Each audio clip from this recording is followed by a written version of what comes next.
आज हम बनाते हैं बेसन भरे करेले जो कि इंतहाई जायकेदार हैं और वो भी बगैर धागा लपेटने के झंझट के। तो चलिए हम रेसिपी स्टार्ट करते हैं।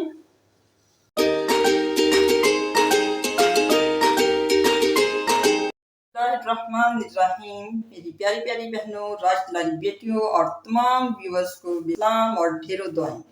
तो आज मैं आपके लिए लेके आई हूँ एक ज़बरदस्त रेसिपी जो कि करेला लवर्स के लिए बहुत ही जायकेदार है। वो है बेसन के भरे हुए करेले। तो सबसे पहले आप इसके अज्जा नोट कर लीजिए। इसमें हमने तकरीबन ये 2 दरमियाने साइज़ के प्याज लेने हैं, 4 से 5 हरी मिर्चें, हाफ कप बेसन है और ये तकरीबन 1.5 टीस्पून जो है वो खुश्क धनिया है, 1 टीस्पून कसूरी मेथी है, 1 टीस्पून जो है वो लाल मिर्च है और 1 टीस्पून ही नमक है। नमक मिर्च मसाले अकॉर्डिंगली हर किसी ने अपने टेस्ट डालने होते हैं, इसको थोड़ा सा चेक कर लेना चाहिए। अब मैं आपको बताती हूँ कि करेले जो है वो आपने किस तरह से तैयार करने हैं। तो सबसे पहले जो है हमने जब करेला छीलना है तो इसको बहुत ज़्यादा रगड़ के नहीं छीलना, बल्कि हल्के हल्के हाथों से छील लेना है। दूसरा स्टेप ये है कि इसके बीज निकालने से पहले ही इसको धो के अच्छी तरह ड्राई कर लेना है ताकि इसके अंदर पानी ना जाए। बस इतनी ही टिप होती है कि करेला कड़वा ना बने। ना इसको नमक लगा के धूप में रखने की ज़्यादा देर ज़रूरत होती है। जब भी आप और टोटके करते हैं, करेला जब नरम पड़ जाता है तो वो कभी भी जो है वो अच्छा जो है फ्राई नहीं होता और फिर वो कड़वा ही बनता है। तो बहुत सारे लोग टिप्स बताते रहते हैं, लेकिन इसकी यही टिप्स हैं। अब सबसे पहले हमने प्याज को जो है वो इस ग्रेटर के साथ ग्रेट कर लेना है और हरी मिर्चों को चॉप कर लेना है। तो प्याज को मैंने ग्रेट कर लिया है और हरी मिर्चों को भी ग्राइंड करके तो इसमें डाल दिया है। और अब ये जो सारे मसाले हैं ये भी इसी तरह से हम इसमें डाल देते हैं। और ये बेसन जो है इसको हम थोड़ा थोड़ा करके डालते जाएंगे और मिक्स करते जाएंगे। और मैं इसमें कोई इजाफी पानी हमने शामिल नहीं करना होता, बल्कि इसी पानी में ही जो प्याज और हरी मिर्चों का पानी होता है इसी में इसको मिक्स करना है। और ज़्यादा पतला नहीं करना और ना ही ज़्यादा सख्त हो। अगर ज़्यादा पतला होगा तो वो भी अच्छा नहीं बनेगा और अगर ज़्यादा सख्त होगा तो वो भी एक हार्ड सा गोला सा बन जाएगा। तो इसकी टिप्स को आपने साथ साथ फॉलो करना है। इसकी हर टिप जो है वो बहुत अहम और ज़रूरी है। तो ये देखिए, ये मैंने इसमें सारा बेसन जो है वो हो गया शामिल। तो ये बिल्कुल तकरीबन परफेक्ट ही अजजा बने हैं जितने भी हैं। आमतौर पर घर में हम जितना भी काम कर रहे होते हैं तो वो अंदाजे से कर रहे होते हैं, इतना नाप तोल के नहीं कर रहे होते। इसलिए फिर भी कोई कमी बेशी थोड़ा बहुत हो तो आप कम या ज़्यादा उसको कर सकते हैं। और मसाले जो है वो भी आप अपने थोड़ा सा चख सकते हैं, अपने अकॉर्डिंग टेस्ट कर सकते हैं, क्योंकि मसालों का तो बहरहाल टेस्ट मैं हर रेसिपी में कहती हूँ कि हर घर का अपना होता है। तो जो ज़्यादा खाने वाले थोड़ा ज़्यादा भी कर सकते हैं और कम खाने वाले इस तरह से। ये देखें जी, बिल्कुल परफेक्ट इसकी कंसिस्टेंसी तैयार हुई है जो मैंने आपको बताया है। इसी तरह का ये होना चाहिए, ना ज़्यादा हार्ड और ना ज़्यादा पतला जी। तो ये हमारा मसाला जो है अब बिल्कुल परफेक्ट हो गया करेले में भरने के लिए। तो इस तरह से इसको हमने जो है करेले को जो अंदर से बिल्कुल खाली कर लिया है, इस तरह से करके इसमें भर लेना। और इनके खसूसियत यह है कि इन पर कोई धागा वगैरह लपेटने की और कोई हमें काम करने की ज़रूरत नहीं पड़ती है। तो बेसन वाले करेले जो हैं वो इसी तरह से ही फ्राई हो जाते हैं। लेकिन आपने एंड तक जो है रेसिपी की एक एक तकनीक को अच्छी तरह से देखना है। इस तरह से इजाफी जो ऊपर से साफ कर लेना है और इसी तरह से एक एक करके हमने सारे करेले भर लेने हैं जी। तो ये हमारे सारे करेले अब भर के तैयार हो चुके हैं और अब मैं आपको इसके जो है फ्राई करने का स्टेप बताती हूँ जो घी में डालना है।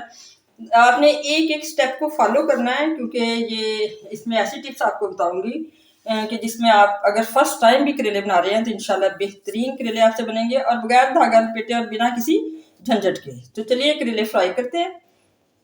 तो अब ये हमने इसमें कढ़ाई में घी शामिल कर लिया है। तकरीबन मैंने 1 कप इसमें घी डाला है, क्योंकि ये जो बेसन वाले करेले इनको ज़रा ज़्यादा घी की ज़रूरत होती है और बाद में हम इजाफी घी निकाल लेते हैं। अब इसमें करेला डालने की टिप ये है, पहले हम इसको ज़रा तेज़ आंच पे गर्म करेंगे और करेले को इस तरह से हमने उल्टा करके इसमें रख देना है। तो सारे करेले 1 बाय 1 हमने इस तरह से उल्टे रखते जाना है और उसके बाद पहले इनको 1 मिनट तक नहीं हिलाना। तो उससे ये अंदर से जो है वो बिल्कुल मसाला जो है सख्त हो जाएगा मुंह के आगे, तो बाद में आसानी से ये पकते रहेंगे। और ये सारे इसी तरह से हमने रखने हैं, 1 मिनट तक इनको इसी तरह से होने देना है। और पहले थोड़ा इनको तेज़ आंच पे ही रखना है और बाद में आंच हल्की कर देनी है और फिर इनको पलट पलट के तो आहिस्ता आहिस्ता फ्राई करते रहना है जब तक कि सारे करेले जो है वो गोल्डन ना हो जाए। तो ये करेले अब जब तक फ्राई हो रहे हैं, तो इसके साथ साथ मैं आपको एक दूसरे मसाले की रेसिपी बताऊंगी, जो कि करेले फ्राई होने के बाद जिसमें हमने इनको डालना है। देखें हमारे करेले फ्राई होते हुए तकरीबन 1 मिनट हो चुका है इनको, और अब मैं आपको पलट के दिखाती हूँ। इनको हमने आप सारों को पलट लेना है, और इस तरह से ये देखिए, ये तकरीबन इस तरह से ये सील बंद हो जाएगा और इसमें से मसाला बिल्कुल भी बाहर नहीं आएगा। और इसी तरह से इन करेलों को, जो करेले पकाते हैं उन्हें पता है कि इनको किस तरह से पलट पलट के हमने पकाना होता है और हर तरफ से इनको गोल्डन करना होता है।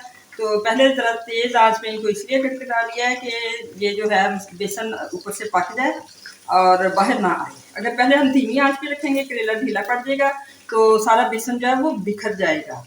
तो इसलिए पहले तेज आंच पे इसको इस तरह से कर लेना है। जब इसका मुंह तकरीबन सील हो जाए, बेसन उधर से पक जाए, तो फिर आप जिस तरह से मर्जी इसको उलट पुलट के पकाते रहें और इनको हल्का जो है बिल्कुल गोल्डन होने तक इनको पकाना होता है, और उस वक्त तक कि कोई भी साइड इनकी कच्ची ना रहे। इस तरह से हमने एहतियात के साथ इनको 1-1, 2-2 मिनट के बाद पलटना होता है। और करेला जो पकाते हैं वो जानते हैं कि 15 से 20 मिनट जो है वो इनको फ्राई करने में लगते हैं। अब जब ये तैयार हो जाएंगे तो फिर आपको बताते हैं कि ये किस कलर में होते हैं। और तो जब तक हमारे करेले फ्राई हो रहे हैं, हम एक मसाला तैयार करेंगे जिसमें कि फ्राई करने के बाद करेले रखेंगे। इसमें मैंने 2 से 3 टेबल स्पून जो है ले लिया, और तकरीबन 2 प्याज जो हैं वो मैंने ग्रेट करके डाल लिए ताकि वो आसानी से घुल जाएँ। ग्रेट इसलिए भी हैं, काट के भी आप डाल सकते हैं। तो इन प्याज को हम थोड़ा सा सौटे करेंगे। तो ये देखिए अब प्याज थोड़ा सा फ्राई हो गया है और नरम पड़ गया है। जैसे कि सारे हांडी जो भी लोग बनाते हैं उन्हें सारा इन चीज़ों का अच्छी तरह से पता होता है। जिन बच्चों को नहीं पता उनको मैं डिटेल से ये चीज़ें बता रही हूँ। अब इस स्टेज पे आके तो आपने इसमें, मैंने ये 2 टमाटर जो ग्राइंड किए हैं ये भी इसमें डाल देने हैं, और इसके साथ ही दोबारा से इस मसाले में जो नमक मिर्च मसाला जाएगा वो भी मैं साथ साथ ही आपको बता देती हूँ। जो हमारे आम 3 मसाले होते हैं कि नमक डालना है, तो नमक तकरीबन मैंने ½ टी स्पून डाला है, वो तो चेक करने के बाद भी शामिल किया जा सकता है। और दोबारा से 1 टीस्पून जो है वो इसमें लाल मिर्च जाएगी, तकरीबन ½ टी स्पून जो है वो इसमें हल्दी जाएगी। तो थोड़ा सा जो है इसके बाद फिर इसमें हम खुश्क धनिया इसमें भी ऐड करेंगे, और 2 हरी मिर्चें जो हैं मैंने बारीक काट ली हैं। तो जब ये मसाला तैयार हो जाएगा वो भी इसमें डाल देंगे। तो इस मसाले को अब अच्छी तरह से भून लेना है, बिल्कुल इसका कलर जो है वो रेड हो जाए और ये घी छोड़ दे। फिर थोड़ा सा इसमें पानी का छींटा लेंगे और फिर धनिया छिड़के, तो वो करेले जो फ्राई हो जाएंगे वो इसमें डाल देंगे। देखिए जो हमारा टमाटर और प्याज का मसाला था वो भुन चुका है तकरीबन, और इसने घी छोड़ना शुरू कर दिया है। इस स्टेज पे हम इसमें थोड़ा सा पानी शामिल कर देंगे ताकि मसाला जो है वो थोड़ा नरम हो जाए। और दूसरी तरफ हमारे करेले भी तकरीबन फ्राई हो चुके हैं जी। तो ये हमारे करेले जो हैं ये तैयार हो चुके हैं फ्राई होके। तकरीबन देखें कि हर तरफ से इनका कितना अच्छा टेस्ट कलर आया है और हर तरफ से ये फ्राई हो गए। तो हर 2 मिनट के बाद हम इनको पलट पलट के तो फ्राई करते रहे हैं। जो करेले पहले से बनाती हैं ख़वातीन वो तो जानती हैं कि किस तरह से इनको फ्राई किया जाता है। और बच्चियों के लिए यही टिप है कि आपने 2-2 मिनट के बाद इनको इस तरह से फ्राई करना है कि इनकी हर साइड जो है कोई भी साइड हरी ना रहे और कच्ची ना रहे, और इस तरह से गोल्डन हो जाए। तो ये बिल्कुल बेहतरीन तरीके से तैयार हो गए। उसके बाद मैंने इसमें से जो ज़ायद ऑयल था वो सारा निकाल लिया है, और अब जो हमने मसाला बनाया वो इनके ऊपर डाल देंगे, और साथ ही हम इसमें डालेंगे हरी मिर्चें भी, 1-2 हरी मिर्चें और दूसरा धनिया पाउडर वगैरह डाल के तो इनको दम पे रख देंगे। तो ये सारा मसाला मैं ऐड कर रही हूँ जी। तो अब ये देखिए इन करेलों में हमने मसाला भी शामिल कर दिया है। अब इसके बाद इसमें हम थोड़ी सी जो हरी मिर्चें हैं वो भी छिड़क देंगे, और ऊपर से खुश्क धनिया जो वो छिड़केंगे, और इनको अच्छी तरह से करेलों को पहले ही डाल के तो अच्छी तरह से हिला लिया, क्योंकि करेले जो बाहर से तो पके होते हैं, अंदर से तो अच्छी तरह से वो मसाला उसमें होता है, और बाहर से जो है वो कड़वे होंगे या खुश्क होंगे। तो उसके लिए ये मसाला हमने तैयार किया है ताकि हर तरह से लजीज और करारे करेले हो जाएं। अब इनको हम 1-2 मिनट के लिए दम दे के तो रख देंगे, और घी छोड़ देगा मसाला, और करेले जो और भी अच्छी तरह से फ्राई हो जाएंगे। तो ये बहुत ही मेहनत से तैयार होने वाली रेसिपी है, और लेकिन जो बच्चियां नई भी हैं वो भी अगर मेरे एक एक स्टेप को फॉलो करेंगी तो इंशाल्लाह अच्छे तरीके से बना लेंगी। अगर आपको वीडियो अच्छी लगे तो लाइक कीजिए, और चैनल को अगर सब्सक्राइब नहीं किया तो सब्सक्राइब कीजिए, और बेल आइकॉन का बटन दबा दीजिए और शेयर कीजिए, दुआओं में याद रखिए।